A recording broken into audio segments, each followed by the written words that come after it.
up next on All About Android, Huawei is back in Android's good graces, and apparently the FCC said it's cool if Verizon locks up SIMs again.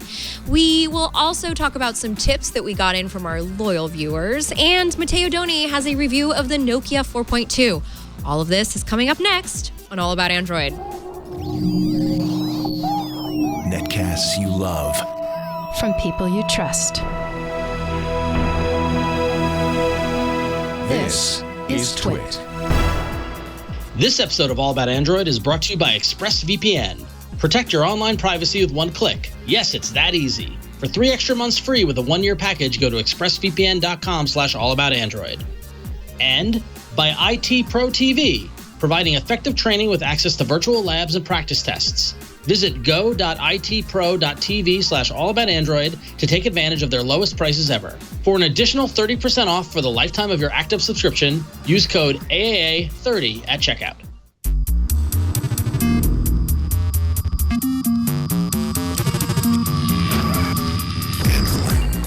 Hello and welcome to All About Android. This is episode 427, recorded live on July 2nd, 2019. We are your weekly source for the latest news, hardware, and apps for the Android faithful. I am Florence Ion. And I'm Ron Richards. And we are Jason Howless. We are, but we brought in his stead our returning guest of many moons, returning Matteo champion. Doni. Thank you very much. Thanks for having me. I have some very big feet or shoes to fill in. Or hooves. I don't know about wait a minute. Jason's not a goat. Very good, Flo. Listen, I was just trying to give something to the diehard fans, okay? I'm putting it in there. Well, so Jason is on vacation, and so we were happy to tap Matteo, who I do believe is probably the most active guest on the show of all time. I don't have the numbers to back that up, but I'm pretty sure that's solid. Even though it's 2 a.m. his time, right? Isn't it 2 a.m. your time? 1 a.m. What? 1 a.m. his time. See, you're partying with us technically. Exactly. Matteo, we don't have the numbers. We don't have any evidence, but it's scientific fact. Hey, I'll take it because listen, you always go the extra mile for us, and we appreciate it. So, and it's exciting week of Android news. So, what do you say we get right into it? Surprisingly, because it's the so. Week of Also, holiday. we should note that in addition to Jason, Victor is not here. Yes. And I realize we have Anthony behind the board. Anthony, Correct. It's good to have you on the team. Hello. Oh, thank you. Hello. Are you prepared to introduce Android news? Yes. I am not. I haven't had time to come up with anything witty, so let's That's the whole so point. You got to come up with it on the mark. insert witty comment here. It's time for Android news. Okay. See, you see that. now what you didn't have in wit, you made up with an old timey voice, Exactly. which I think is great. Is a good way to go. Oh, thank you. So all right, so we'll get right into the news. We've been tracking the Huawei drama. I feel like this is the soap opera of Huawei. No longer a security threat to the United Yeah. States of America. Well, there's Flo. Do you want to do the story? No. Sorry. So we try to avoid politics generally on the show, but it's hard with this story to avoid it. But in a stunning, unprecedented 180 and turnaround by the American government, Huawei has now been deemed that American companies can do business with them once again, which puts Huawei back in the mix in the Android world. Now, it doesn't take Huawei completely out of the fire. Huawei is still on the Commerce Department's entity list, which means that they're still on, the dealing with the China-U.S. relations. But this statement by the American government allows Google and Intel and Qualcomm and other companies to provide services to Huawei. And basically, this all happened at the G20 summit, or coming out of the G20 summit, where the U.S. and China have resumed trade talks. And, whatever you want to say about all that. But I, for one, am disappointed by this news because I really wanted to see what Huawei came up with an alternate operating system for Android. And I hope this doesn't mean we'll never see it. Matteo, have you been tracking the drama of Huawei? I assume you have been. Yes, I have been, and it's been very, very interesting to see posturing at both sides of this story. Indeed. Both the U.S. government and the Chinese government and Huawei. And essentially, the narrative hasn't changed that much over the last few months. What has changed, I think, is from the US side, how many US businesses were starting to be negatively affected by this. Google, for example, couldn't really go into a new product's release cycle with the next version of Android, Android 10, with the second largest smartphone manufacturer in the world not being fully on board with their flavor of Android. So I think this is something that has been on the cards for a while. It's just been put off, and we're back to business as usual with Huawei and US businesses. The issue will be, I think, more in the long run. How will this affect Huawei's commitment to new versions of Android? How dependent will they want to be on US businesses going forward to avoid this issue happening again? This was going to be very interesting to watch, and also to see how other Chinese smartphone manufacturers, companies like Oppo, Xiaomi, and others, how much are they going to want to depend on US relations to make their products. So whilst we won't see Hongmeng, Huawei's own operating system that runs Android apps, in the near future, it won't be as far back on the back burner as it used to be. I think that this will be actively developed a little bit more. I'm going to be curious how this trickles down to other Chinese companies. I mean, is this just going to make people scared to work with us? Because that's the thing, is that this threat will be hanging over all Chinese U.S. relations. It's a political thing now. This is a political thing, so it's not just business. This was solved at the G20 summit, which is a very political thing. Yeah. And the thing is, after you.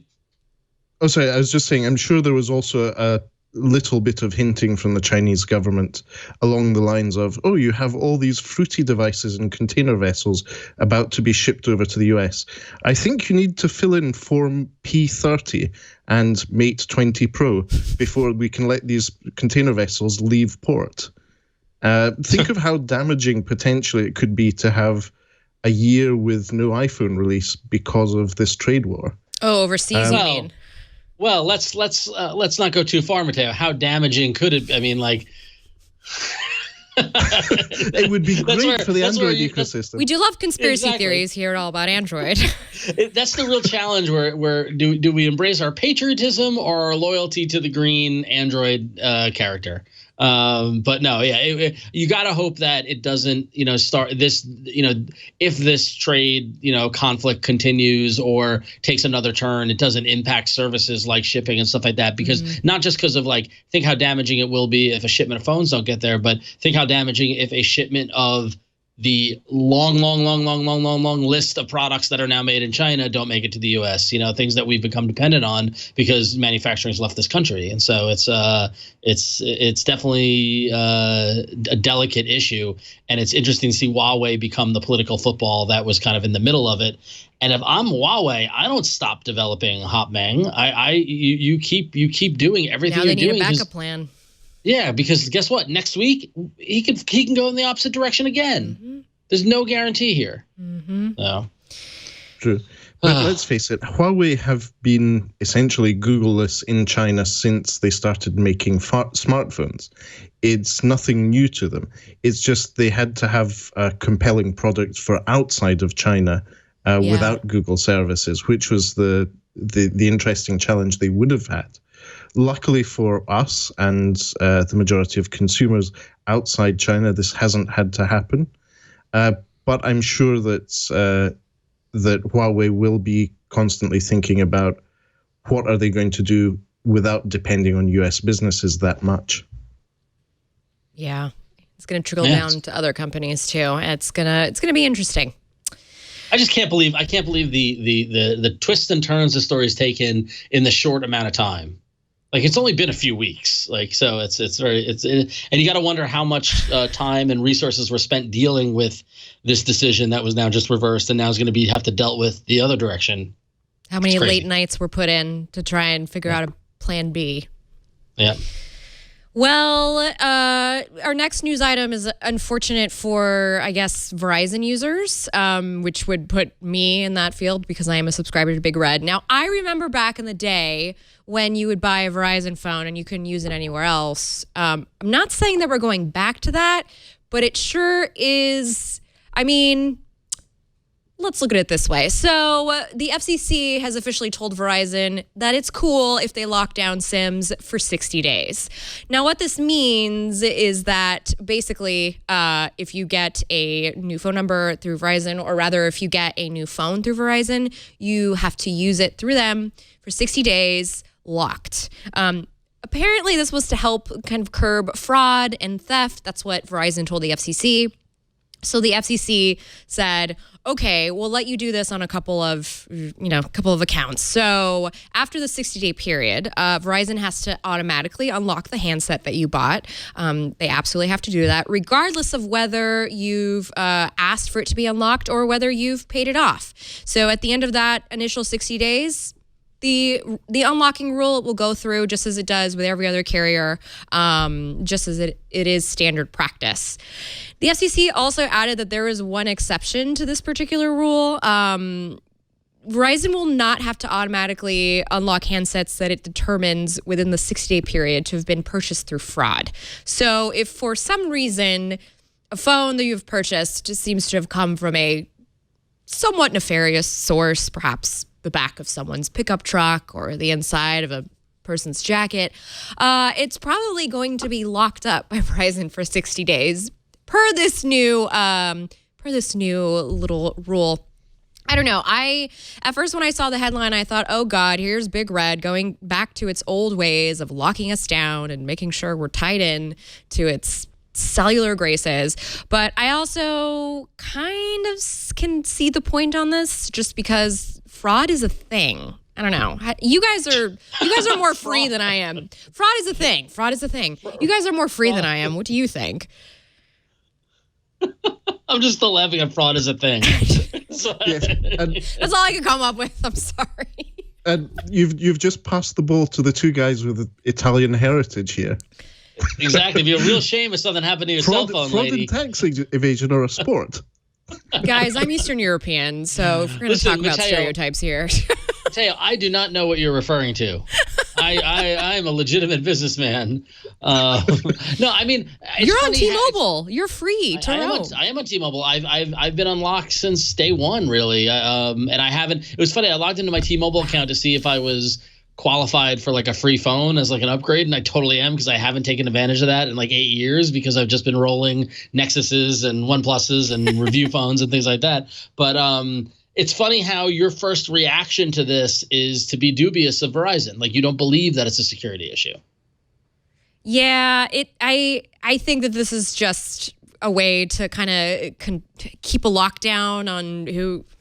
I think it's a way to keep a lockdown. I'm trying to come up with like a real reason besides this is just a company, and the company is going to do whatever is best in their interest. On the plus side, Verizon hasn't actually implemented this yet, so they're now crafting together the whole press release and the whole like fine print before they kind of tell everybody this is the new policy. I do wonder how this is going to affect some people, because I wonder if this is going to have some backlash. For instance, families who share phones. I was in a family that shared a lot of phones for a long time. We would pass one down to the other, and that's the way it went. And I wonder if this will affect that in any case. It's interesting. And if Verizon can do it, what does that mean for the other carriers, the other operators who want to come in and put in their own rules? Because Verizon basically went to the FCC and said, pretty please, could we do this? Because we're so worried about people stealing things from us.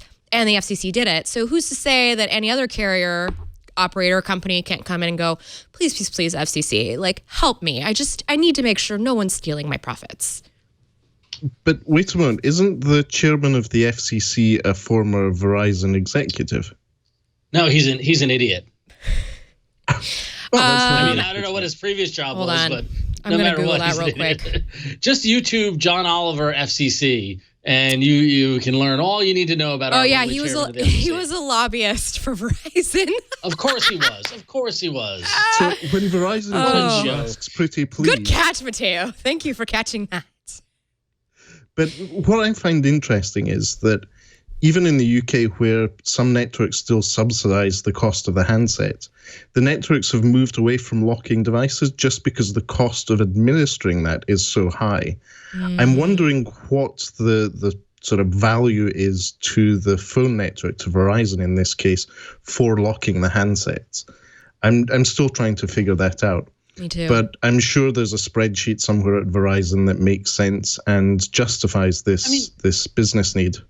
If you don't believe security, and if you believe it's like some sort of anti-competition method, how many, Matteo, to your point, how many people are buying their phones from Verizon and popping in a SIM from T-Mobile? I mean, I don't even know how you would track that, but is that what they're worried about? They just want to lock people into their service for 60 days or 90 days? I think they're worried about people selling phones outside of Verizon. And like secondary market? Yeah. Verizon wants that money for those devices, and in addition to the contract. So why would it allow other people to come in and sell things for them? Like, I imagine how this is going to affect third-party sellers. You know, if you have a favorite, like, cell phone store that you like to go to, those are still around. Yeah, Carphone Warehouse, right? Yep. Isn't that overseas? That's overseas. Yes, we have them in the UK. Yeah. So they're not here. We have like sketchy Bill's beepers and phones places here that you don't want to buy a phone from. But people do. Walmart, you can get the On phone. Anyway, all right, one last news item. Yeah. We thought this was interesting news because it actually happened to one of us. I woke up Monday morning and I had two very odd notifications waiting for me with the OnePlus logo in the corner, and it was just nonsense. Like literally as if like a child typed on the keyboard, and just did whatever. Turns out that OnePlus we can reset it's been X number of days since OnePlus had a marketing flub. Once OnePlus posted on their forums that they did push out 2 push notifications to OnePlus 7 Pro users, and they were related to internal tests of their upcoming Android Q system update. They were sent using the Google Firebase cloud messaging protocol, and they assured everyone that personal data had not been compromised. And they said that they're putting in systems to make sure this doesn't happen again. And yes, if you're watching the video version of our program, you can see what the messages look like that I woke up to. Literally nonsense. And what's so bizarre is my first thought was, oh God, I've been hacked or something happened with OnePlus. Like, that's your first thought because it just doesn't make any sense. But turns out they were just testing the notification system. Well, it works. Yeah, it works. And now China's tracking me. So cool. I heard the translation for that, by the way, was ha ha ha ha ha ha ha ha. So I don't know. Somebody's laughing. The Latin character one looked as if a cat had walked across the keyboard. That's a good point, Matteo. It could have been a kitty that accidentally sent a push notification. Yep, a keyboard cat just went. Matteo, real quickly, OnePlus 7 Pro, OnePlus 7, thumbs up, thumbs down. What do you think? We haven't talked to you since it came out. Yeah. Lovely device. Thumbs up. My only issue with the device is the camera's not as good as the competition, especially since the price difference has changed. They're much closer to the price of, for example, a Huawei P30 Pro. I think that's the space they lack in. But the industrial design is lovely. It's good to see that have come out of China properly in the sense of the pop-up selfie camera and that all lovely full-screen display. Ron, how are you adjusting with that pop-up camera, by the way? It's great because I don't take selfies. Okay, then. I guess that's true. You don't need it because you're not. The only thing that was weird with it was that I previously, on previous phones, used the smart unlock, the face unlock, because it's nice to just look at the phone and have it unlock. But with the with the hidden away selfie cam, every time you turn on your phone, the camera would pop up and then pop down. And so I turned that off, so I no longer use that to unlock my phone. But I don't really take selfies. I've taken maybe like 5 in the last since I got this phone, and that was mainly to take a picture of me while I'm holding a baby. Mm-hmm. But my baby, not someone else's. Mm-hmm, mm-hmm. Yeah, it hasn't really impacted me. The back camera, the rear-facing camera, I think is great. I've taken some great shots with it. I think it looks really good. It's at least on par with the OnePlus 6T, which I loved. So yeah. Apparently, you can download the Pixel camera app or the Google camera app, and it'll do some magic. I don't know. I've just been seeing it on social media. Haven't tried it myself. So we've got an email, which are always fun. It's always fun to get reader feedback. Viewer feedback. I spend so much time behind a computer, I forget that people are not just reading things that I'm doing. They're also watching them and listening. So this one comes in from Mike Reif. Mike writes in, I was editing my Google Tasks list in my browser, not the Android app. I was deleting a number of tasks one at a time and accidentally deleted a task I wanted to keep. Muscle memory kicked in, and as a knee-jerk reaction, my hand pressed Control-Z and my task was undeleted. For kicks, I tried Control-Z multiple times, and Google Tasks undeleted other tasks as well. I did not know that this was possible before. I recalled seeing the undo delete pop-up, but did not know you could do multiple Control-Zs. FYI, I also noticed that you can add a time to your tasks, and then it will show up on your calendar. Thank you, Mike. Those are all really good tips. Control-Z, for those who are not familiar, is the undo command on Windows. I believe on Mac it would be Command-C. And so it's just kind of a nice little tip to know going into Google Docs. Anybody out there? I will say you would think that it didn't work because you're on the web, and previously the web didn't really have any contained memory. But I got to tell you, what they're doing with the DOM in Chrome and in Firefox and in Safari now, if you dig deep into your browser processes and the amount of memory being used on your in your session, like doing web development for 20 plus years, in the involvement I have been on, the amount of data that is remembered on the front end of the browser and then synced next time you load and stuff like that, it's just it blows away what we did back in the early days. Like it's crazy that it keeps track of your stuff to undo. That's amazing. And that's why we have browser apps. That's why we have the browser as a platform. That's what Chrome is now. That's why I'm using it right now. Indeed. Ron, all right, should we make some money? Let's do it in a more subtle way. We want to thank our first sponsor for sponsoring this episode of All About Android. This episode is brought to you by ExpressVPN. And listen, if you believe that you're not being snooped on or that nobody cares about your online data, I'm going to be honest with you, you're wrong. All right. Because you listen to this show, you know that privacy is under attack. We talk about it all the time. Hackers, governments, ISPs, they're gobbling up your data. And that's why we recommend getting the software that I trust to protect my online activity, ExpressVPN. ExpressVPN's apps use powerful encryption to secure your data. ExpressVPN runs in the background of your computer or your phone, and you use the internet just like you normally do. It just works in the background there. You don't have to do anything specific. You download the app, click to connect, and you're protected. Listen, you don't want to go online without ExpressVPN. I wouldn't go online. You shouldn't either. ExpressVPN is the fastest VPN I've ever tried. In fact, it costs less than $7 a month and comes with a 30-day money-back guarantee. And listen, ExpressVPN now has a cutting-edge technology called Trusted Server to make sure there are no logs of what you do online. It's time to stop the hackers, Big Brother, and internet companies from grabbing all your data. Take back your online privacy like I did with ExpressVPN.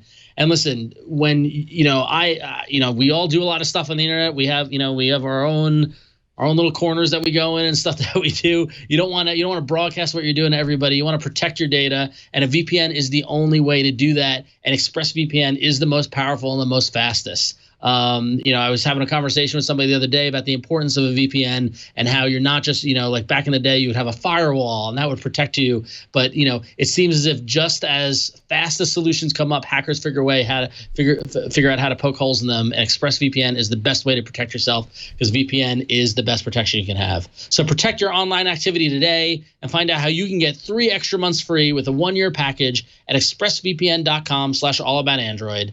That's expressvpn.com/allaboutandroid for 3 extra months free with a 1-year package. Visit expressvpn.com/allaboutandroid to learn more.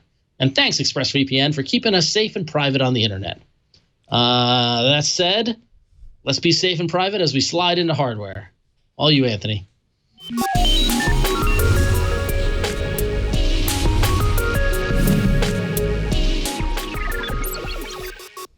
All right, so we have an exciting review from Matteo in this block, but first we're going to talk about a couple of interesting news items that have happened. Much like the OnePlus 7 Pro, finally, phone manufacturers are doing what I've asked for, and they are coming up with new innovations on these phone designs, specifically around the front-facing camera. The latest entry into the arena of people fighting for innovations on the front-facing camera is Oppo, as they've revealed a working prototype. Like it works. We can show the video. It's working. An under-screen front-facing camera or an under-screen selfie camera. The camera lens sits under the screen, so it doesn't pop up. There's no notch. There's no teardrop. There's nothing like that. It actually uses custom transparent material that works with a redesigned pixel structure so that light can get through the display to the camera. It's crazy. Now, in order to do this, the camera sensor is actually larger than other front-facing cameras. I refuse to call them selfie cameras. It drives me crazy. Yeah. So the sensor itself is larger than other front-facing cameras, and it's got a wider aperture lens in the front. The area of the screen for the camera still works with touch control, and Oppo says that the quality of the display is just as good as anywhere else on the display. It's not compromised by having this camera. And that said, here we're looking at Engadget with their kind of look at this. In the right conditions and the right light, you can see through the display to see the lens, but I'm not surprised by that. That makes sense.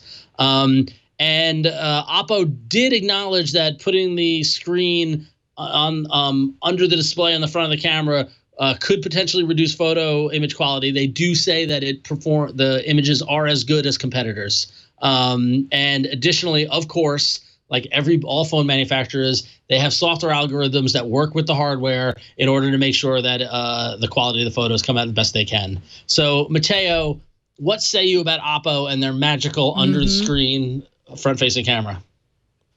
I'm really excited by this. Obviously, we've just talked about the OnePlus 7 and other Chinese designs where they go for the bezel-less design, but there's a compromise. They need to have a pop-up selfie camera, or they need to have a notch.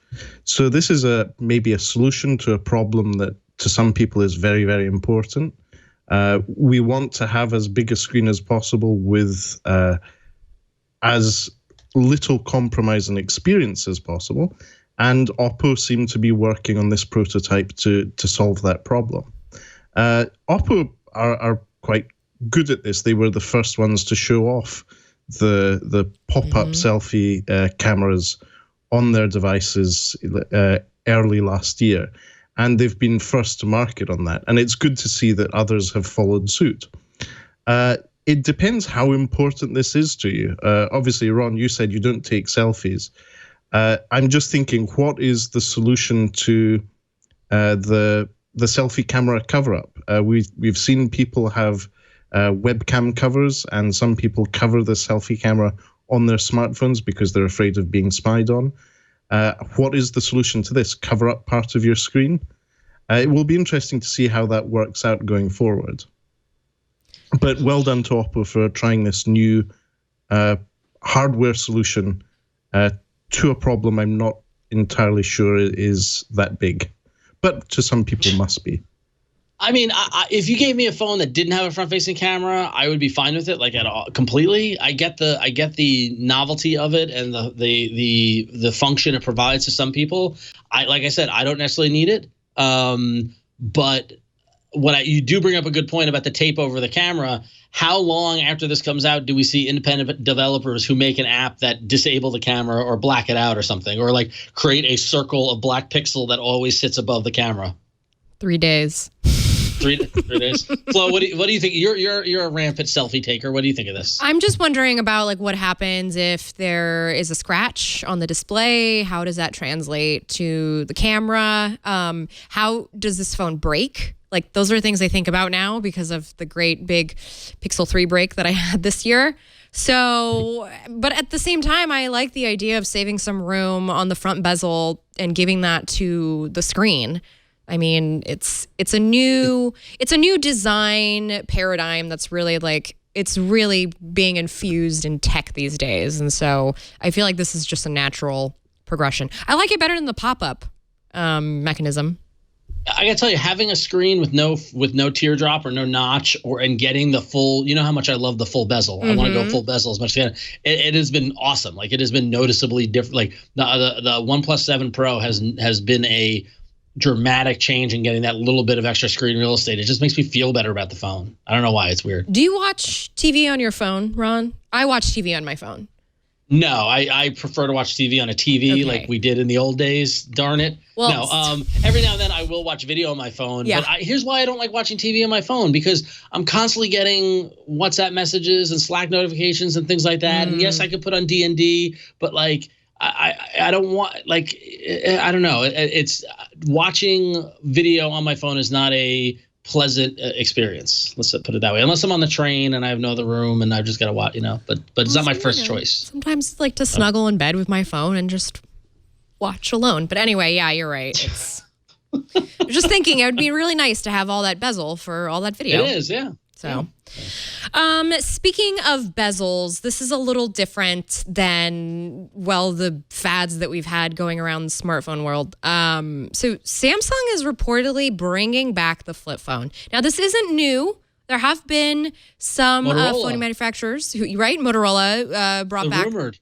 Right, the rumor that they're bringing back the Razr. And then, of course, there are companies like Nokia, for example, not a flip phone, but they did bring back like a classic candy bar. So this is kind of in the realm of what's going on. So according to the South Korean news site ET News, Samsung is said to be developing a new kind of foldable smartphone that takes inspiration from the classic flip phone designs of the yore and folds down the middle of the screen to become more compact when it's not in use. So the device actually has a 6.7 inch screen when it's unfolded, which is pretty darn big. For scale, that's almost as big as, a Nexus 7 tablet. Let's just think about it that way in terms of screen size.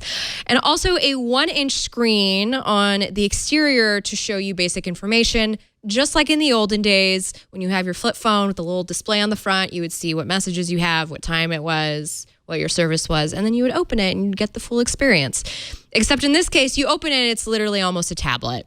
Wow. So apparently this is, when it's open, it's about the size of the Galaxy S10 5G. And if I recall correctly, that one's a little bit bigger than the other.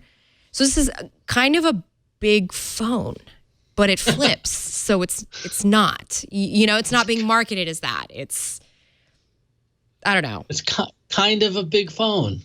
It's kind of a big phone. I think I would want a flip phone, but I don't know because I haven't been in that world for a long time. I also didn't know if I would ever switch to a phone like this, and then what choice did you have? We never had any other choice. Yeah. I don't know, Matteo, what do you think of the flip phone revolution? Well, I'm just laughing at this, considering the recent issues Samsung have had with the Samsung Galaxy Fold. Yes. I think they had maybe an excess of inventory of foldable screens, and they just decided to fold them the other way and repackage it as a different product. I thought that too.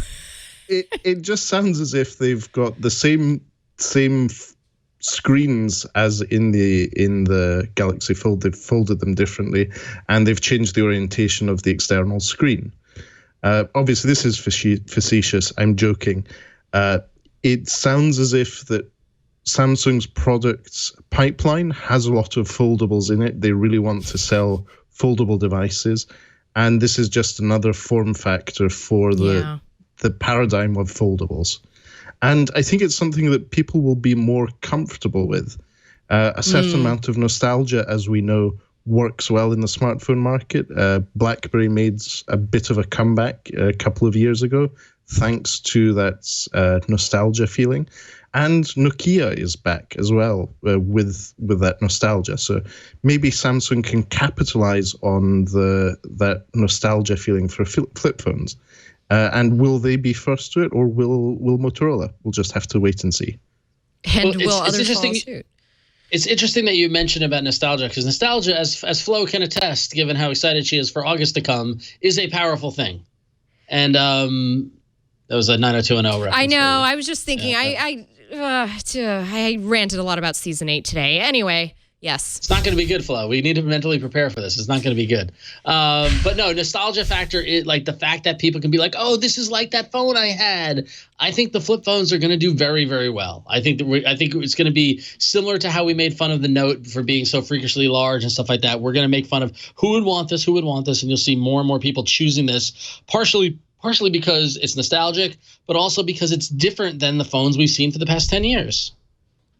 Yeah, go ahead, Matteo. Sorry, just to say, Samsung has never really stopped making flip phones. They sell flip Android phones in Korea and select Asian markets. You can still get a Samsung flip phone here if you want something super cheap. All right. Yes, in the sort of not smartphone segment, but they are doing proper smartphones for Asian markets, just because that numeric keypad is a very, very convenient way of doing text input in non-Latin character languages. Oh yeah, good point. Yeah. So they've never really stopped doing flip phones, but this is going to be the new generation of flip phones for Western markets. So also leveraging their new foldable paradigm. Are you guys going to be able to, Matteo, could you buy a flip phone now on whatever that Alibaba Walmart site you buy things from? What is the name of that site? AliExpress. That's the one. Yes, you can buy flip phones on AliExpress. At MWC this year, one of the highlights for me was walking through the halls of the smaller Chinese OEMs and ODMs, the original equipment manufacturers and original device manufacturers, and seeing how many feature phones were being sold and how cheap you could get them when buying in volume. I won't laugh at it too much, but there was one stand, which is a company in Shenzhen called Samgle, and they were just inviting legal litigation from Samsung and Google because they're using the Samgle. Yes, Samgle. I'm trying to look it up. They were using the S from the Samsung S devices from 2012, 2013, and primary colors and characters from the Google logo. That's and great. They were selling these wonderful feature phones and flip phones for around about $5 each if you bought 3,000 of them. And I was seriously tempted to buy a few thousand and put the Tech Travel Geeks logo on them and start an online store selling them. But the more cautious side of my mind took over and said no. Oh my God, Anthony, please go to Samsung.com. Yeah, Anthony, do you mind going? I just dropped the link in the chat. For those of you watching the people video need to show, see. Look at the logo. If you go to samgle.com, SAMGLE. It's literally the old Google logo. The GLE is pretty much copy and pasted from the old Google logo. And the old S from Samsung, and I guess they made an A and an M, and it is hysterical. Wow. Yes. Oh, I rock that. Model. That rainbow Samgle phone is called an 8110, which is ripping off Nokia's model number. I was just thinking that. That is a total ripoff of Nokia. How have they here's not? My question: why are these not in America? I mean, aside from the whole tariff war and the trade war, but like these phones would totally sell here. Yeah. Oh my God, Samgle. They probably are. And they're branded by network, so they'll be in magenta or yellow or light blue or red. The Metro PCS Samgle 23. Yes, but this is one of the things. The flip phone has never died. These feature phones have never died. We're just not aware of this enormous market that is out there. So Samgle, if you're looking for a comedy device, they're there. That's great. I want to buy one just to have that rainbow one. Mateo, this was worth having you on the show just for Samgle.com. You can go back to bed now if you want. This is great. Thank you. All right. Well, one more story, and then we'll get to your Nokia review. But real quickly, we talk a lot about phones, and we talk about Android, stuff like that, but we forget but we don't often talk a lot about the other Android devices that are in market. So I thought it was interesting when I saw that Strategy Analytics released some sales numbers from Q1 2019 about TV hardware. and including the Android TV and Chromecast devices. And I got to tell you, Android TV and Chromecast are getting their lunch eaten by Roku. Roku is having an amazing a point in their career, in their history right now. They've got a record-setting quarter with 30% of U.S. sales being Roku devices, bringing their total up to 41 million devices, including both Roku boxes and smart TVs. Look at that graph. Yeah, and so as comparison with Android TV and Chromecast, only 9% of all devices in the U.S. sold in Q1 of 2019 were either Android TV or Chromecast. So it's not even just like Android TV or Chrome. It's like 9% is both of them total. Like, so that's not so good. And Chromecast and Android TV are even sitting below Amazon's Fire TV and Samsung's Tizen, which are both at 12 and 11% respectively. And a quote from the strategy analytics analyst said that Google and Amazon clearly have their work cut out to stay in touch with the market leader. So bravo Roku and Chromecast and Android TV. Got a lot of work to do there. I had no idea. I thought Roku was getting their lunch eaten by Google, but I guess it's just because I'm in my own bubble at this point. Yeah. It is important to note that this does include Roku smart TV app, so it includes the sales of smart TVs with Roku stuff in there, as the lines blur between dongle devices and set-top boxes and TV devices themselves. But even then, Roku is clearly being in market for as long as they have been, is allowing them to stay firm as the market leader. Also, I'd like to point out that Nintendo was on that graph as a streaming device.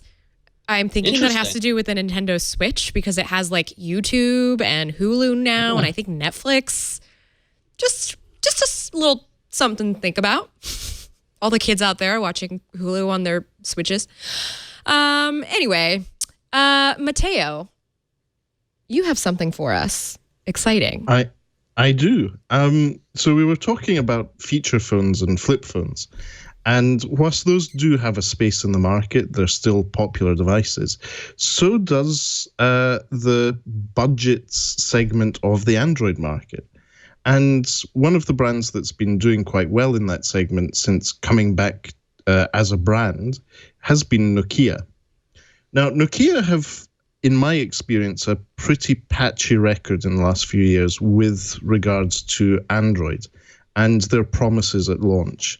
I was very enthusiastic about Nokia when they announced their products under the stewardship of HMD, the new company behind the brand. And was a bit disappointed that some of their devices don't actually get the promised updates. So especially in the lower end of the market, the Nokia 2, the Nokia 1, which I reviewed on All About Android last year, have not had frequent security updates. They haven't been updated to newer versions of the operating system as early as expected. But the good news is Nokia have been working closer with Google on Android One devices. And the Nokia 4.2, which I'm reviewing today, is an Android One device. That means that the security patches get released on a monthly basis, and that operating system devices are pushed by Google and Nokia much, much faster than they would be if they weren't part of the Android One program. Now, the Nokia 4.2 is I'd say a budget device. It's around about £150 unlocked in the UK. So think less than $200. And that gets you a capable smartphone. It's not a full high-definition screen. It's an HD screen with 19:9 aspect ratio and a notch at the top. It's a teardrop notch. It has both the Courage port, that's the 3.5mm audio jack, and a Nostalgia port, that's micro USB port at the bottom. And on the inside, it's powered by a Qualcomm Snapdragon 439 chipset. So this is a much lower tier chipset than, say, the Snapdragon 6 series, 7 series, or 8 series. But it's perfectly capable for everyday use. So what most people do on their smartphones is messaging, streaming music, or playing back music or video that is stored locally, taking pictures. All the basics are covered, and it does it very, very well. The device does struggle with things like gaming. if you're playing some demanding games. And it can also struggle if, for example, you're playing Pokemon Go. In certain situations, for example, raids or with the new Harry Potter game, it will struggle there. But for most people, the Nokia 4.2 is a great device. And I say it's a great device because usually in this price range, in that sub $200 price range, they cut corners in some features. Usually it's NFC. If you look at a lot of Chinese devices, they don't have NFC because there's no market need for them, and they don't think there's a need to add NFC when shipping the devices overseas. Nokia, on the other hand, have included NFC, so you can use it for Google Pay, you can use it for your local transit apps, and it works well. I have been using Google Pay on this. And another area where they don't seem to have cut the corners too much is the camera. So there's the dual camera on the back, which does do bokeh effects. I haven't fully finished testing the camera, but initially I do get the feeling that in good lighting conditions, it's a perfectly usable camera, whereas it does struggle in the dark. But my full review will be on Tech Travel Geek soon. And we mentioned it's Android One, so Nokia have been working with Google. They haven't just been working on the operating system itself. The Nokia 4.2 has a dedicated Google Assistant button on the left-hand side of the device. So, Anthony, if you go to the album I put on techtravelgeeks.com, and you can see that in this image, it's on the right-hand side. There's a dedicated button in the middle there for Google Assistant. And on the other side, you have a power button and a volume rocker. I really like the positioning of the power button and the volume rocker because the power button is lower down. But the really cool thing about the power button is that it's also an LED notification light. So the button itself lights up to notify you if you have any notifications. That's the Google Assistant button on the side, and that's a really cool feature. Sadly, there's no side-mounted fingerprint reader. The fingerprint scanner is on the back. It's very shallow, so I find myself when I'm using the Nokia 4.2 touching the camera module more than I touch the fingerprint reader. It takes a while to get used to and to start finding it. And here you can see the notification power button that I think is a really cool feature. So essentially, the Nokia 4.2 is a great device under $200. As I said, there have been fewer compromises than their competitors have had. And you get the bonus of that Nokia nostalgia. And it is a very well-built device. It feels solid in hand. It's a bit plasticky, and it's a bit of a fingerprint magnet, but it is very nice. Banana for scale. But obviously, banana for scale. Sadly, I couldn't find my Nexus 5 for scale because obviously we know that the Nexus 5 is one of the best all-time devices in the history of Android. The inaugural entry into the Android Hall of Fame. Exactly.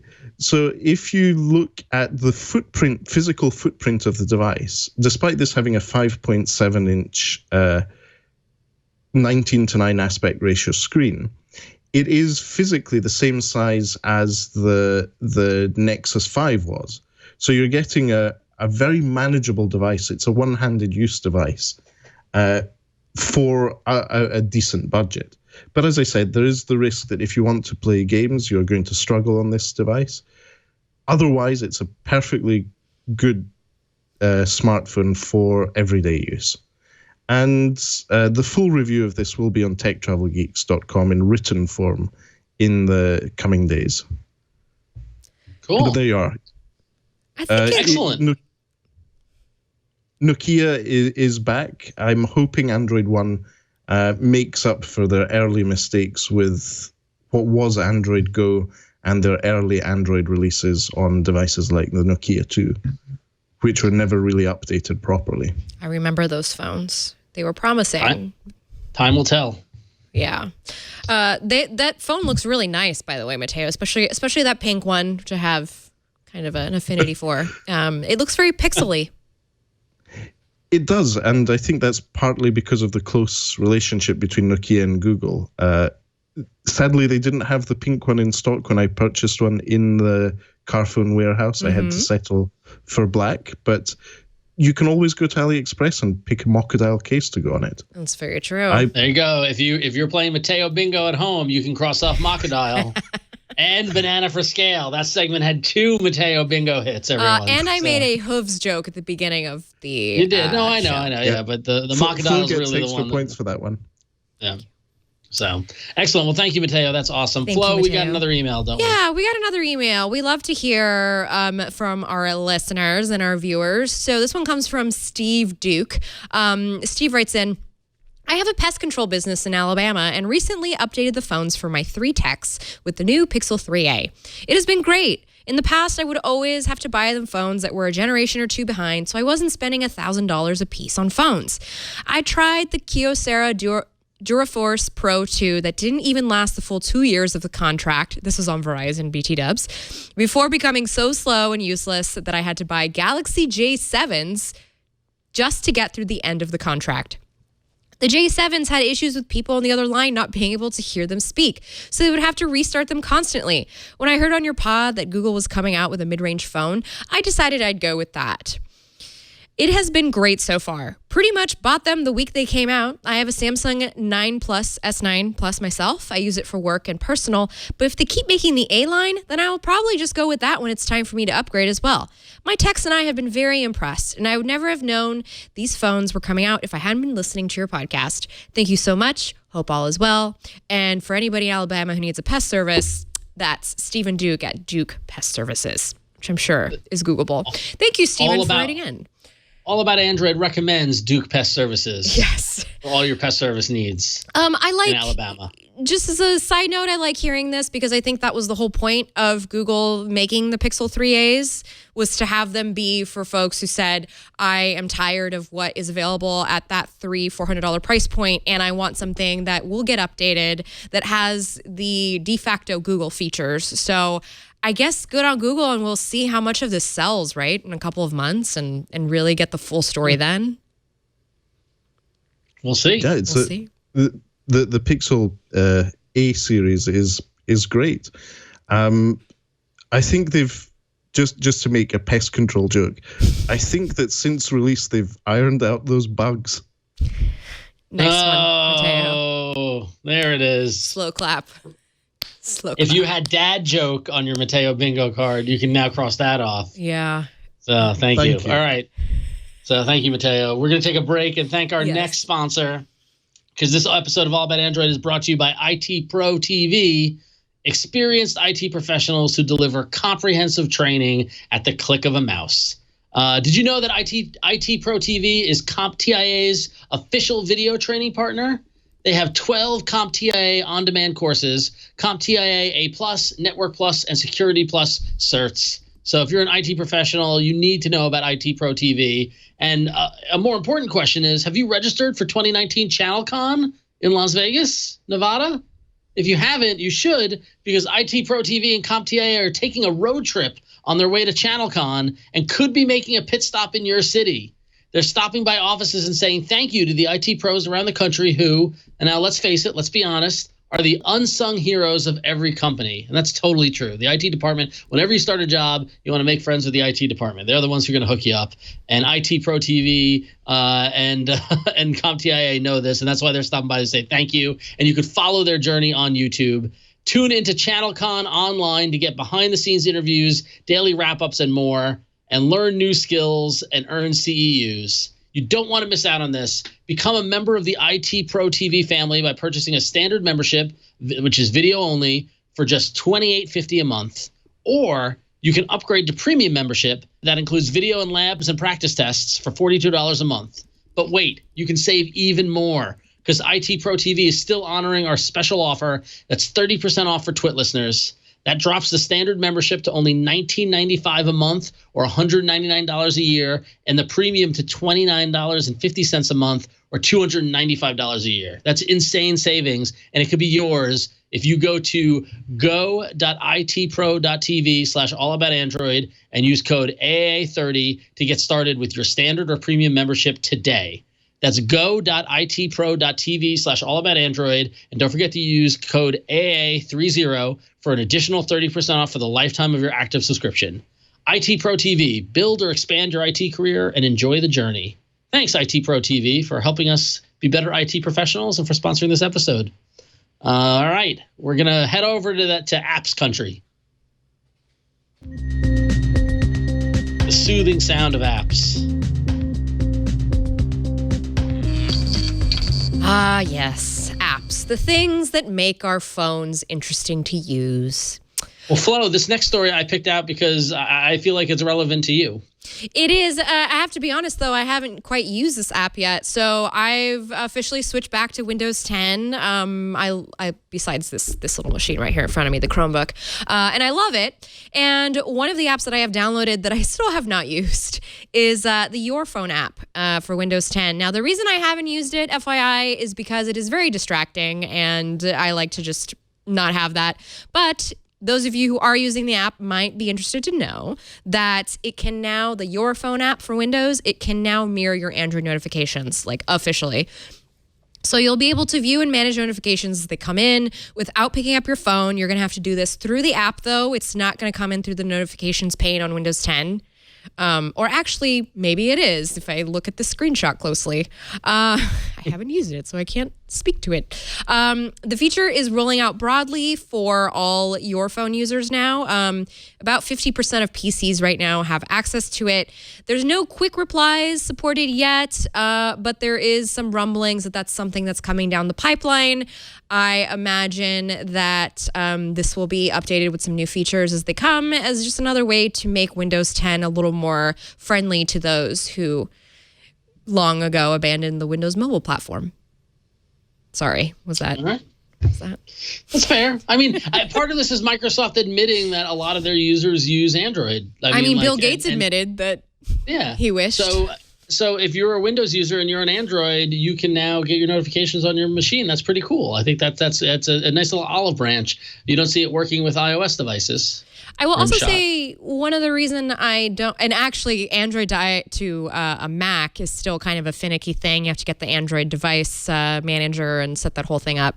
No, it's not that bad. I mean, with Pushbullet and then also, but now, I mean, if you want to get your notifications, Pushbullet is the way to go with the Chrome extension. But the main thing I use for notifications is text messages, and Google. I'm using Google Messenger, and their web app is perfect. It gives you notifications and all that stuff. Yeah. So. I was going to say Google Chrome has effectively become my platform. So whenever, doesn't matter what device I'm on or what computer I'm on, I have all of those things available. Messages.android.com, right? It's powerful. Yeah.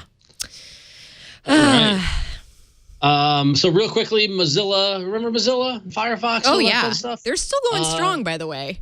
They are. They're doing great stuff, and they actually announced Firefox Preview, which is a pilot of their new Android browser. Firefox Preview is powered by their Gecko View engine, and it's going to eventually replace the current Firefox for Android mobile app sometime this fall. And then at the same time, Mozilla's put Firefox Focus for Android development on hold. So if you're a developer or just an early adopter, you can go download Firefox Preview from Google Play now. So a lot of people are very loyal to Firefox, and this is the next generation of Firefox on Android. I don't know. I'm locked into Chrome. I'm not gonna switch at any point, but I always like to see what Firefox is doing and that sort of thing. Matteo, what's your browser of choice? Let me guess. It's Opera, isn't it? Good guess. No, I'm just joking.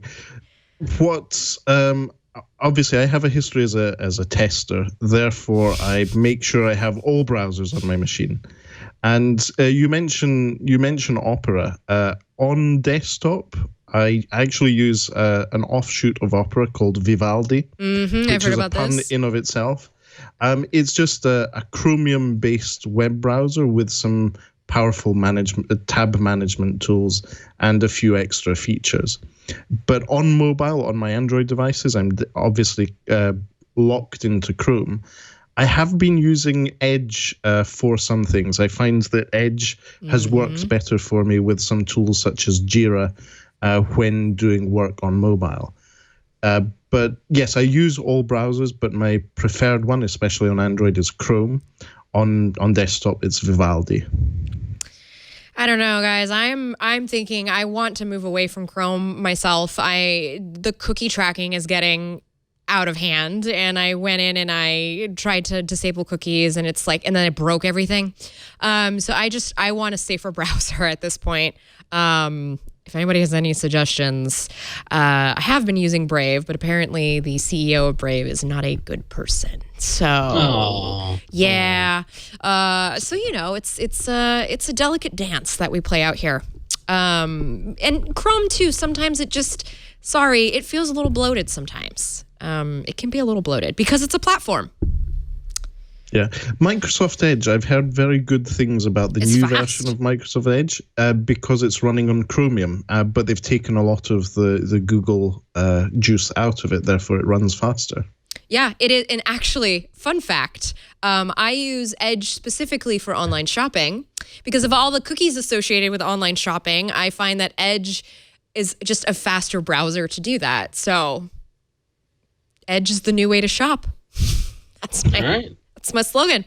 All right. So speaking of beta things, the Android Q beta is currently going on right now. I have it installed on my phone. We're at beta 4 right now for those who are up to date. But coming soon in beta 5, we can look forward to gesture nav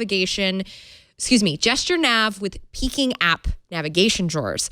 So Chris Baines, a Googler, confirmed it on Twitter today being Tuesday. So instead of simply swiping to access the drawer, you press to peek the drawer, which will allow it to be swiped. Now, I can't show it to you because, well, A, I don't have this. B, I'm also on a different launcher. This is a less fluid motion, but it doesn't require developer interaction. It works on all apps. So even those apps that are using the old drawer layout version. So drawer layout was a class, I believe is what you would refer to it as. And any app that is still using that will work with this mechanism, which just kind of helps a little bit with the backward compatibility. I don't know, guys, so Ron, you're not on the beta as far as I know, because you're on the OP. I'm on the OP7P. Yeah, I'm on the beta, but I'm using Launcher because I want my things to look the way I want them to look. Matteo, what about you?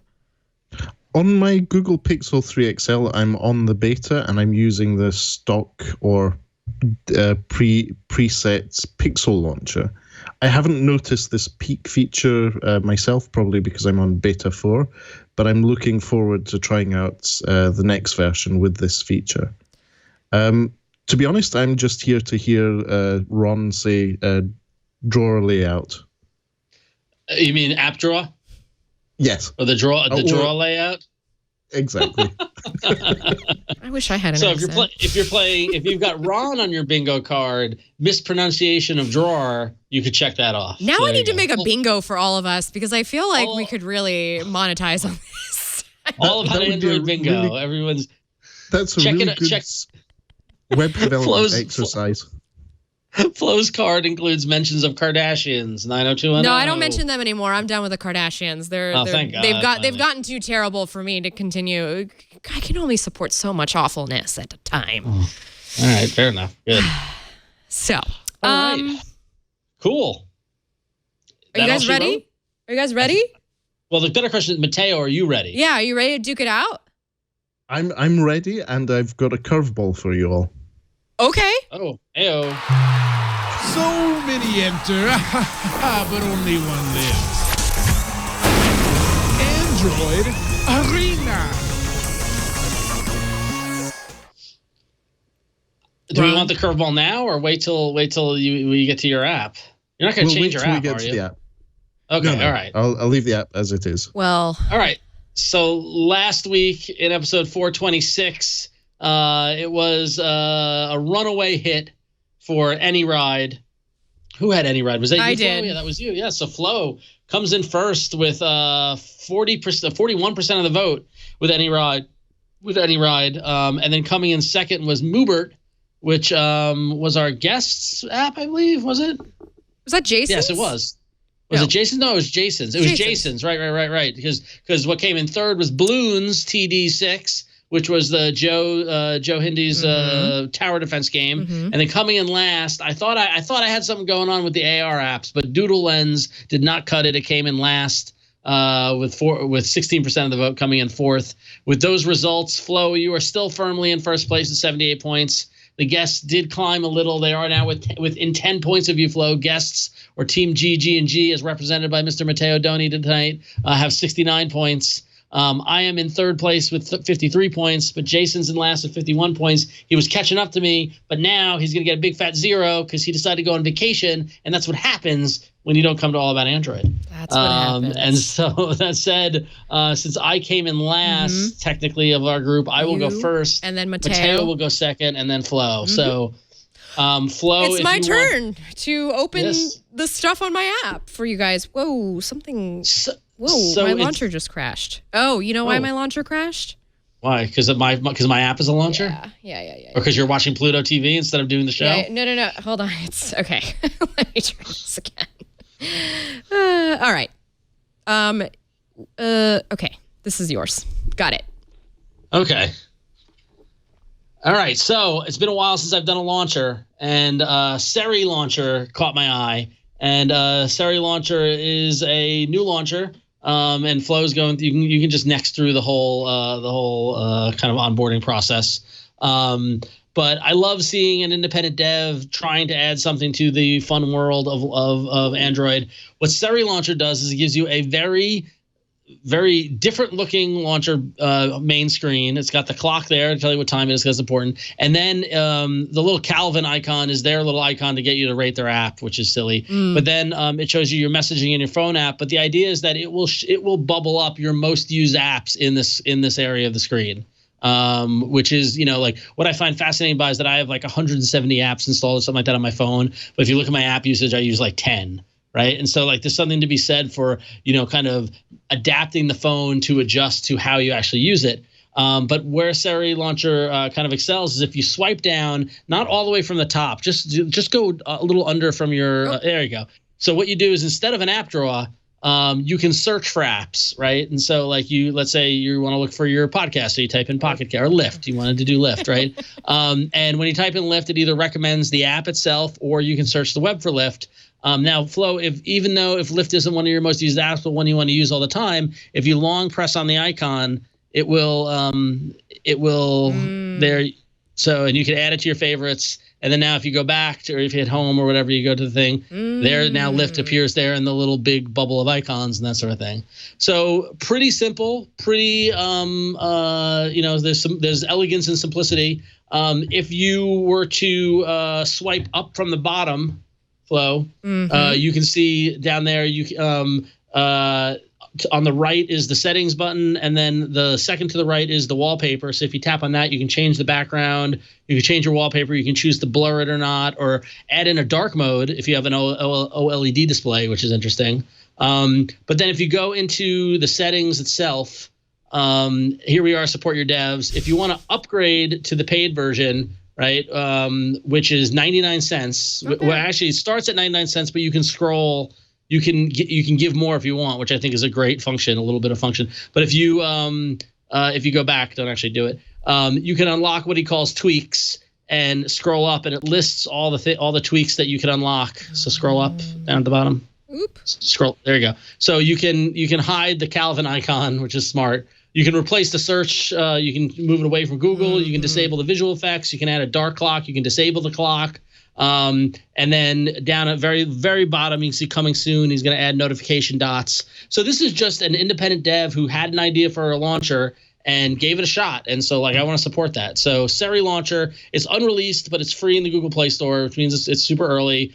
He does admit that it works best on Android 8.0 or higher. And yeah, it's a new launcher to check out and play with if you want a different look for your phone. So it's free in the Google Play Store. Check it out. Cool. Oh, I like this. All right. It's very simplified.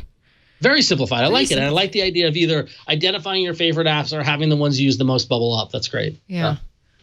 Yep. Siri Launcher. All right. Thank you so much, Ron. That was a great pick. All right. So up next, we've got you, Matteo. Right, thank you. So I mentioned this is going to be a curveball. Yes, it is a non-GOAT related app. I've brought this game to the arena because it's one that I've been playing quite a lot, and I really enjoy. It is not a super exciting, graphically pleasing game, but it's one which appeals to, in my case, my sort of geeky side. So it's an airline manager game where you need to set up your airline. You give it a name, as Flo is doing now, Flow Air or Airflow. You then... I have to check availability. Somebody else has it already. Yes, try Airflow. You essentially set up your airline name, and then you go into this online table to see if it's available. It is a multiplayer game, as in you're ranked and you compete against other players, and you choose which markets you're based in, where you're starting. You choose your first hub as an airline.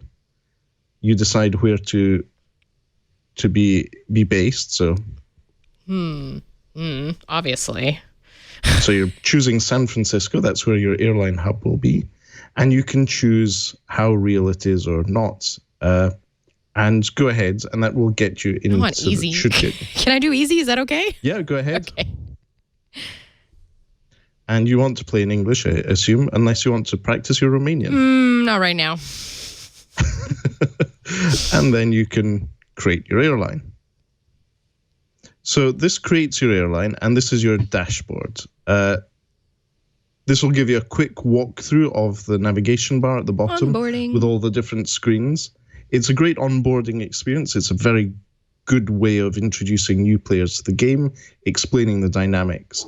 But the fundamentals are that you have a basic dashboard, which is the left side, which gives you an idea of your finances, how much you have to pay your staff in salary, how many aircraft you have, how many aircraft you have pending delivery, and how many active routes you have, as well as fuel, the current cost of fuel, and your bonus points.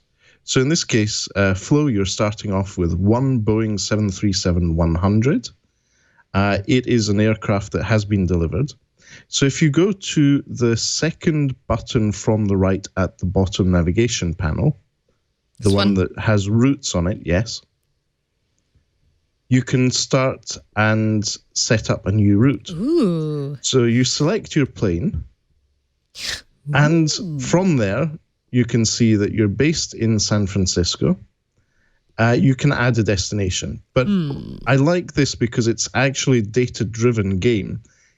Rather than just choosing a destination based on your interest or based on what you want to do, you can actually go and do research on that. So sorry, I just chose.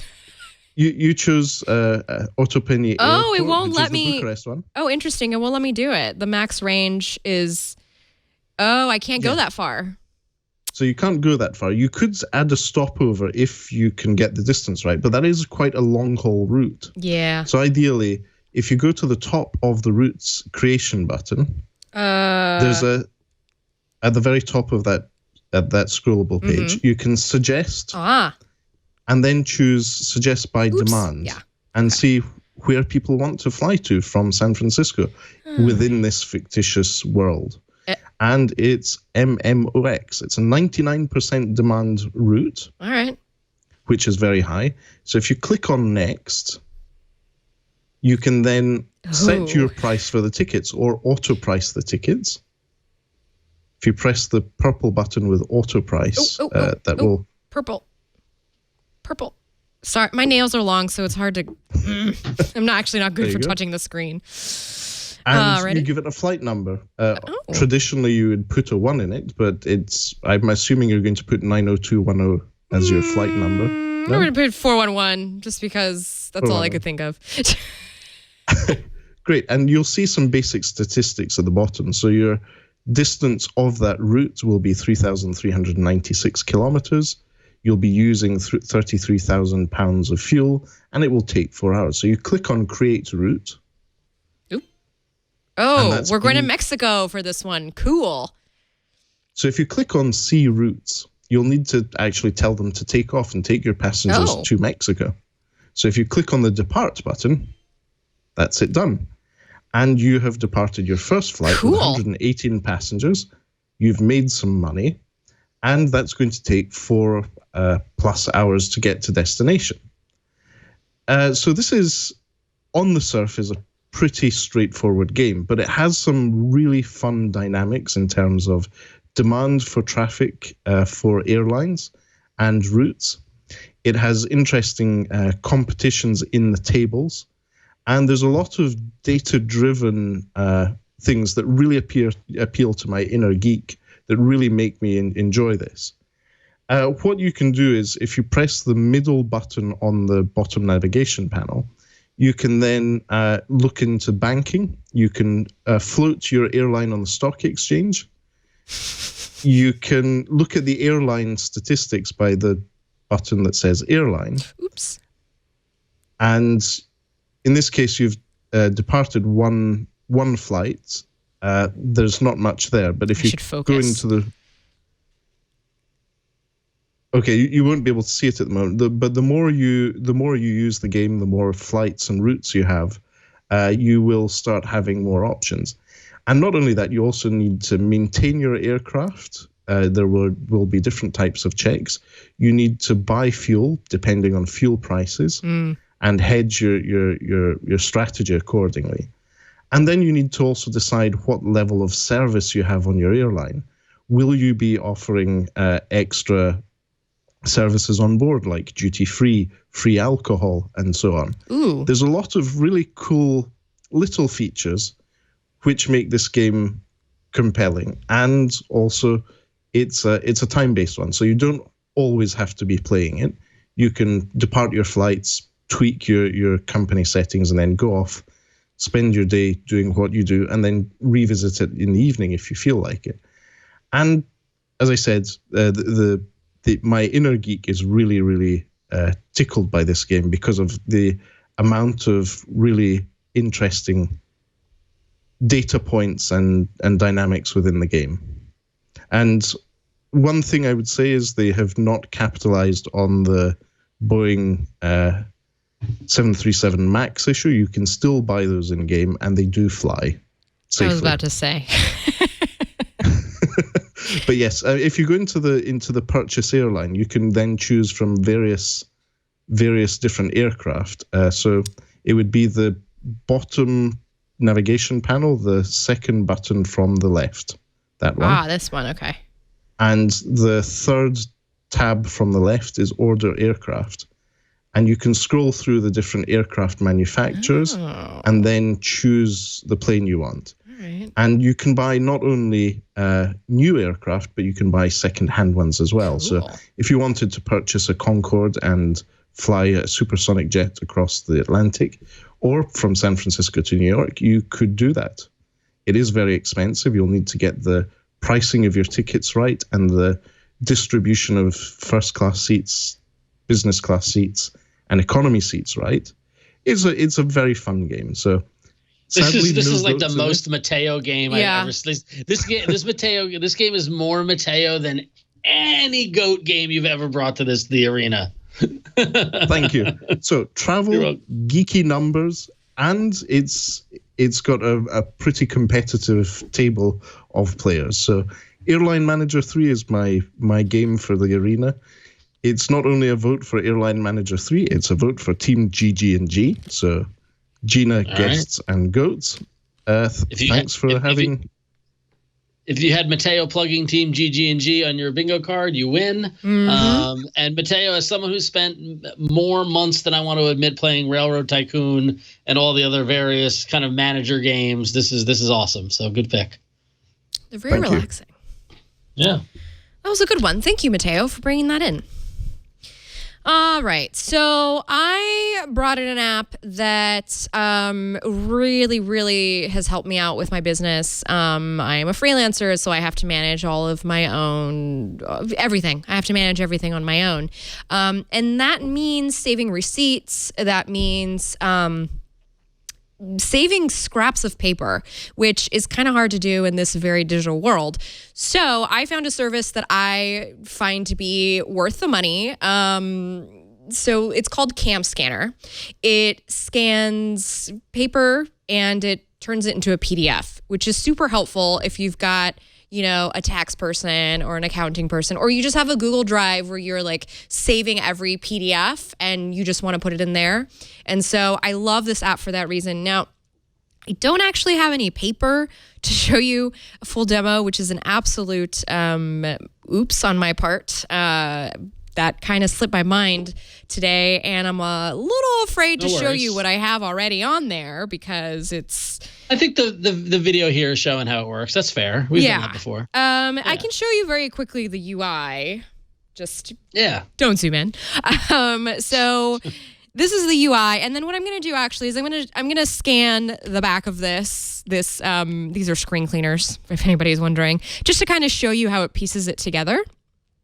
So I am going to do this. I'm going to take. Okay, we're just going to take it. So you have different kind of scanning that you can do. As you see here, you can do image to Excel, OCR, ID photo, docs, ID card, if you need to save that in there, book, question book. I don't know what that is, but that's cool. And passports, if you want to scan that, any sort of ID card that you might need. Here, I'm just going to do a document scan. So you just kind of take a picture. You select the area that you want to have saved. So if this were a full document, this would automatically fill out, which is awesome. Sorry, trying to get the glare here. And then you would click OK, and it crops the image, it moves it forward, and it flattens it out so that you can start looking through it like a PDF. And there's a couple of different options at the bottom. If maybe you just want to do a pure black and white copy, it looks like a carbon copy of days past, you can do that. Then you can save it. And the nice thing about this is that it uses OCR on the different images. So if you just need to look up something that is on what used to be a physical file, you can easily do that within this app, or when you upload it to Google Docs, which I found very helpful. You can do that. There's also a signature function, which I found helpful because sometimes people still use physical paper and they still want you to sign physical paper. And so this will let you add your signature. I reinstalled this app since I did all my tax stuff, so I don't think I have my signature in here, but it does let you program that. Here you can do an OCR recognize. So we'll just do fast recognition, set the language, and it's doing its thing. Okay, that failed. Cool. Thanks, demo. All right, so a couple other features that it has. You can easily share from it. You can print from it if you want. You can crop. You can long press to edit. You can upload to the cloud, which I found helpful. And you can add tags as you need. I found it to be very helpful for everything that I needed it for. It also lets you secure documents, so you can put passcodes if you need to. Make sure that somebody isn't going into your phone and looking at your tax documents. So the payment for this is $4.99 a month or $49 for a 1-year subscription. And there's a lot of griping in the comments about the payment. This is for my business, so for me, the payment is all worth it. I really appreciate the utility of this app, so I find it to be worth paying for. And maybe you will too. There are some third-party cloud services that are supported, including Box, Google Drive, Evernote, remember them, and Dropbox. And there is a free version that's ad-supported. It lets you scan in documents, but they are generated with a watermark, and it gives you a limit of 30 pages for adding annotations. And uploading to Evernote and OneDrive is apparently only available for 7 days on that free version, and you can only invite up to 10 collaborators per document, which might be kind of limiting for some. But for everyone else who might find this useful for their business, or maybe you just have physical documents like a lease or something that you want to make sure it's stored, I found you could just pay for it by the month, and it works through the Google payment. So you can easily manage your subscription to the Google Play Store, which I find to be very helpful. So that's Cam Scanner. It lets you scan things to PDF. Handy app. That's a handy app. So, all right. So 3 great apps, a classic arena. 3 will enter, 1 will leave. Head over to twit.to/AAPoll427. That's twit.to/AAPoll427, where you can vote for your favorite app. And Anthony, we encourage you to go participate in the voting. If you click on the link in the doc. Yes, please, Anthony. And then we would like to see what you vote for, because you have to make a choice. We vie for your attention and love, or not. But so you can go to twit.to/AA. I probably should have warned Anthony about this. Probably should have, yeah. All right, who's he going to pick? Yep. It's a very quick pick, and it's airline Okay. In manager. fact, I already have it downloaded on my phone. Oh. There it is. Wow. All right, so we will see. All right, good arena. Mr. Matteo Doni, why don't you tell people where they can find you? Yeah. What are you up to these days? So, my colleague and I have set up Tech Travel Geeks. That was just over a year ago. We recently rebranded, so we have a brand new brand, new color palette, and we have started applying this to our YouTube videos on our YouTube channel. That's Tech Travel Geeks on YouTube. So just as you do with your favorite podcast, like All About Android, I invite you to subscribe to Tech Travel Geeks on YouTube, where you'll not only see sample videos from devices we're reviewing for the website, or the full video reviews, which happen to have drone footage in them towards the end, and a few other things, including the Tech Travel Geeks podcast are there. So thank you for the subscription, Anthony. Tech Travel Geeks on YouTube is where to see my sort of smartphone and tech coverage. And on Twitter, you can follow me and follow my travels and cat pictures and pictures of Edinburgh Castle when I'm not traveling around the world. So thanks for having me on All About Androids, and Tech Travel Geeks is where you can follow my writing.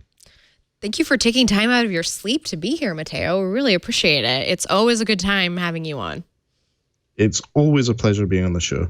It's just sad Jason wasn't there, but I'm sure he's having a great time with family and friends. It's our vacation time here in America, so you know. No one was more upset to miss you, Matteo, than Jason. He was beside himself. But it's true. Vacation, you gotta, all I ever wanted. Gotta get vacation. Away. Nice, thank Plus, you. Very good. I hear you rebels are celebrating something later this week. Yeah. Anyway, but I gotta say, Matteo, it's a testament that while Jason's on a vacation, that he would tap you to fill his chair. So that's a strong one. So. Great, thank you. All right, Flo, why don't you plug? You can after you. You want me to plug? Okay. Yeah, go for it. My best friend is getting married on Saturday, so I'm not really doing anything. I'm honestly just thinking about that. So until next week, until I come back from that, you can follow me on Twitter and Instagram at OhThatFlow. I'm on Twitch at OhThatFlow. When I get back, I'll be back to my regular streaming schedule, which these days has been like Monday afternoons and Sunday mornings seem to work well for me. And of course, if you want to keep up with the work that I'm doing and my podcasts, you can go to florenceion.com and join the Flow feed. All the feed of me. Thank you. All right. And you can follow me on Twitter and Instagram at RonXO, and share a little bit of news. Flo, you saw this, but I mentioned before previously that the little pinball startup that I've been working on, Scorbit, we got a great write up in Fast Company. You did? On last Friday. Anthony, I put the link there in the doc if you want to share it and show everybody. But the Fast Company did a very in-depth article profiling the work that we're doing at Scorebit and the world of pinball and bringing the internet and connected devices into the world of pinball. It was very focused on my co-founder Jay Adelson, but he's a lot more famous than I am in this world. But I mentioned in the article several times, so a couple times at least. But as a co-founder, it's pretty cool. So if you're interested in that, go check that out in Fast Company. And of course, you can check out Scorebit at scorebit.io. We are hoping to publicly launch later this year. So stay tuned. Ron, you are so busy. I am too busy trying to catch up on sleep. So. All right. Yeah. Well, that is it for this week. Thank you, everyone, for tuning in. Thank you, everyone in the chat, for chiming in. If you'd like to leave us a voicemail, you can call us at 347-SHOW-AAA. You can send us an email, which we do read on the air, at AAA@twit.tv. Twitter is at Android Show. We do read that. Arena Apps list is available at twit.to/Android Apps, and stats are available at twit.to/ArenaStats. The show notes and past episodes are available at twit.tv/AAA. You can come watch the show live if you're in Petaluma. Just make sure to send us an email at tickets@twit.tv so we can put out a chair for you. Or catch us live here on the stream every Tuesday beginning at 5 p.m. Pacific Time, 8 p.m. Eastern Time. Until next week, everyone, thank you so much for joining us again. And if you're enjoying the holiday, be safe. And if you're just having another week, I hope you have a great week. Bye, everybody. Bye. Bye.